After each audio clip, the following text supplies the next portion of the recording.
Very good morning. Today we'll discuss application layer. When you come to the TCP/IP protocol stack, you can see four layers. One is network, interface, and hardware. Internetwork, called as a IP layer or network layer. Transport layer, application layer. So till now we discussed network interface and hardware. IP layer, network layer, what are the protocols? In IP layer you can see IP, IPv4 or IPv6, ICMP, ARP, RARP, IGMP. Okay, coming to the transport layer, we discussed TCP and UDP protocols, transmission control protocol, user datagram protocol. Coming to the application layer, we have communication protocols like SMTP, simple mail transfer protocol, Telnet, FTP, okay, FTP, TFTP, and DNS. These are the communication protocols, etc. So many protocols you can see, communication protocols in application layer. So how the TCP protocol stack can be seen, the functions of each layer here. So what are the applications? It may interact with the TCP or UDP or interact with the network layer, that is internet layer, IP layer here, okay, interaction from the application layer to the transport layer, transport layer to the network layer, from network layer to the network interface layer. Okay, what are the main responsibilities of application layer? Mainly is that is provided by the program that uses TCP/IP for communication. An application is a user process cooperating with another process, usually on different host. Examples for the applications: Telnet, SMTP, FTP. FTP stands for File Transfer Protocol. Okay, now interface between the application and transport layers is defined by port numbers and sockets. So coming to the application layer, we can see n number of communication protocols like file transfer, TFTP, tribal file transfer protocol, FTP, file transfer protocol, NFS, email. Coming to the email, SMTP, simple mail transfer protocol. Coming to the remote login, Telnet or login. And for network management, we can see simple network management protocol. For name management, we can see the DNS, domain name system, which are used by the router. Okay, so we'll go in detail each communication protocols. First we'll discuss about the DNS, domain name system. So what is a domain name system? Divide this huge amount of information into smaller parts and store each part on different computers here. The host needs mapping can contact closest computer holding the needed information. This method is used by the DNS here. What is a namespace? Namespaces assigned to the machines must be carefully selected from namespace with complete control over binding between names and IP addresses here. So we can see two types of namespaces. One is flat name namespace, hierarchical namespace here. So flat namespace is assigned to the address sequence of characters with the out structure.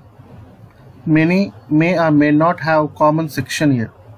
Coming to the hierarchical namespace, each name is make up of several parts. First part can be defined as the nature of organization. Second part can be defined as the name of organization. Third part can be defined as a organization, so on. Okay. Next one is a domain name space. What is domain name space here? Hierarchical namespace, also called as it is also called as a hierarchical namespace. Names are defined in inverted tree structure with root at top. Tree can have only 128 levels. Level 0, it is called as a root, and to level 127. We can discuss so many topics in the DNS. One is label, domain name, domain. So what is a label? Label, each node in a tree has a label which is string with maximum of 63 characters. What is a domain name? Each node in a tree has a domain name. Generally, we can see domain names,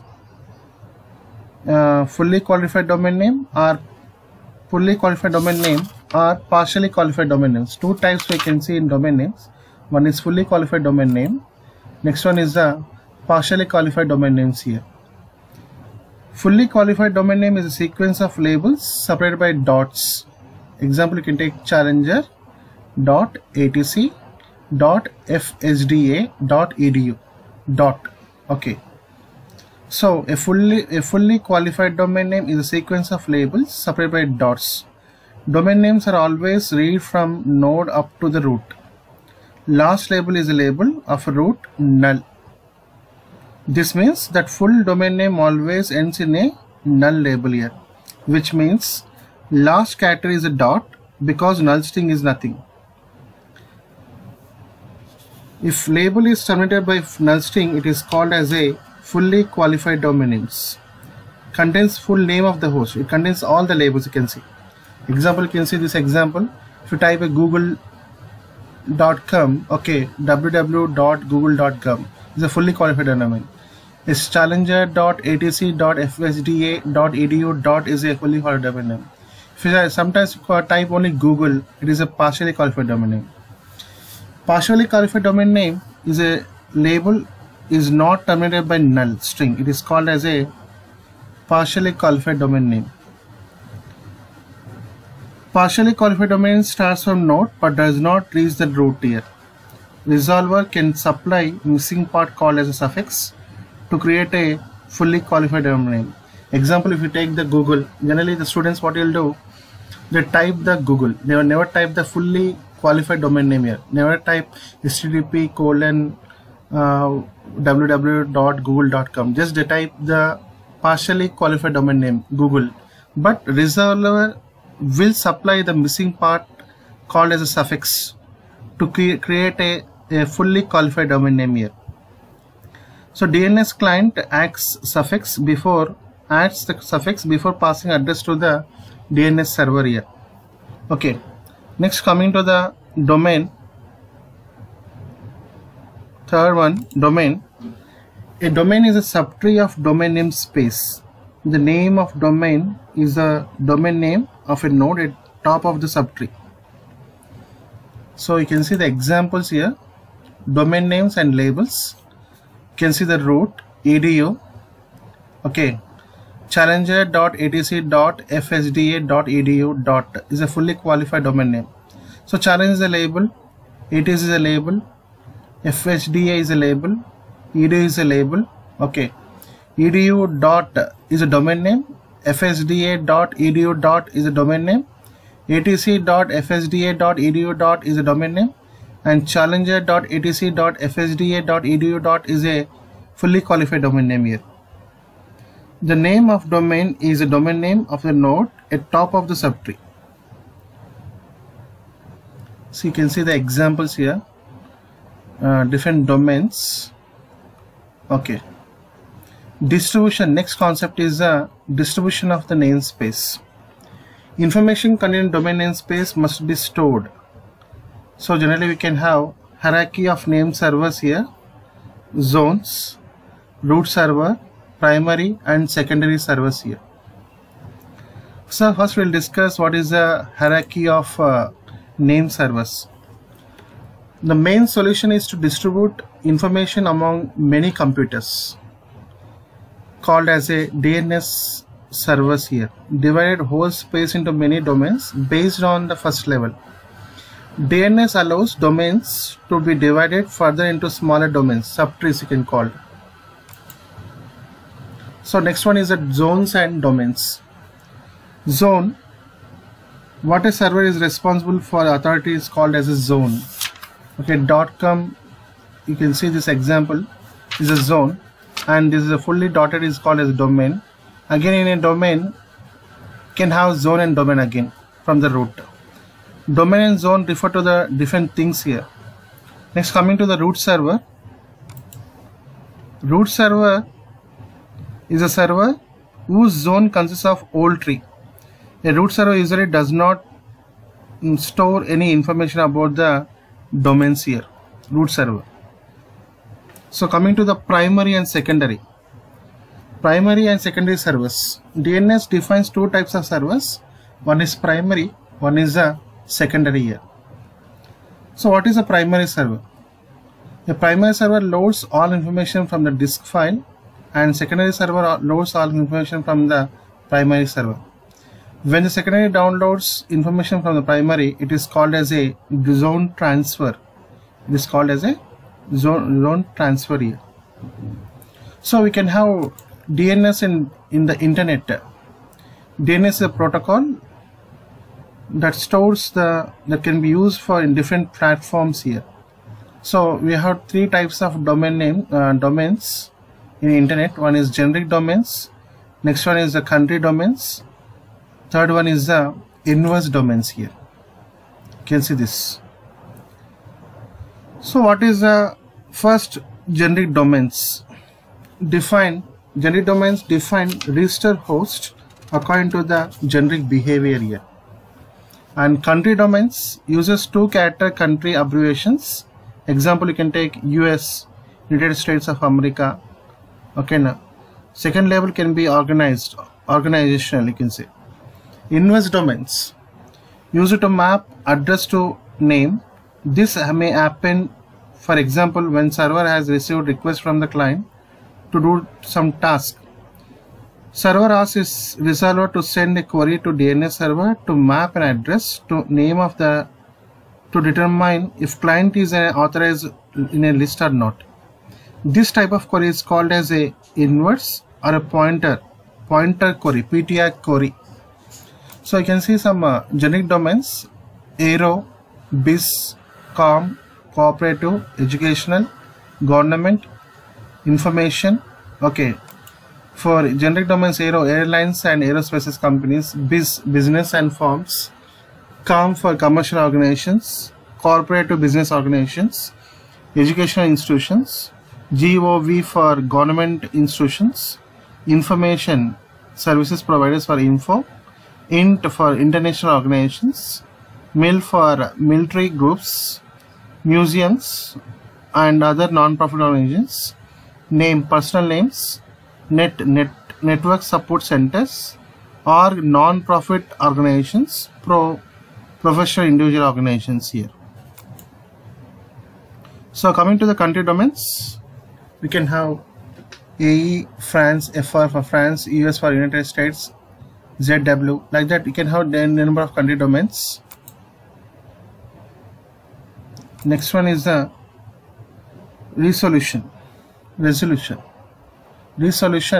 Mapping a name to address or address to the name is called as a name address resolution. So you can have different topics in this. One is resolver and mapping names to address, mapping address to the names, recursive resolution, caching. So what is a resolver? A resolver, a host that needs to map an address to name or name to address. DNS client called as a resolver. Resolver access closes DNS server with mapping request. If server has information, it satisfies resolver, otherwise it refers to the other servers here. Mapping names to the address. Resolver gives domain name to the server and asks the corresponding address. Mapping address to the names. Client can send an IP address to the server to be mapped to domain name. This is called PTR query. DNS generally uses the inverse domain here. Next one is a recursive resolution. Client resolver can ask for recursive answer from name server here. Resolver expects the server to supply final answer. If server is authority for domain name, it checks in database and response. If not authority, it sends request to the another server here. So if it is sending to the FSDA EDO, if it is not in this, again it sends to the EDO, like that, root server, com and mcgrav.com. Coming to the iterative, mapping can be done by iterative layer. Coming to the last one, caching. What is a caching? Each time server receives a query for a name that is not in a domain, it needs to be searched in database for IP address here. Reduction of this search time called as increasing your efficiency here. DNS handles this mechanism called as a caching here. It stores information in cache memory before it sends response to the clients here. We can have DNS as messages here. Two types of messages we can be seen. One is a query, one is the response. Okay, both types have the same format.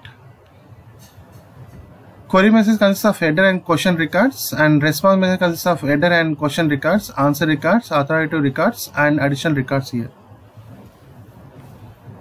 So coming to the header format, query and response messages, header and question section, and response has header, question section, answer section, authoritative section, additional section here. Header, both query and response messages have same header format here. You can see the header format for DNS. One is identification, flags, number of question records, number of authoritative records, number of answer records, number of additional records.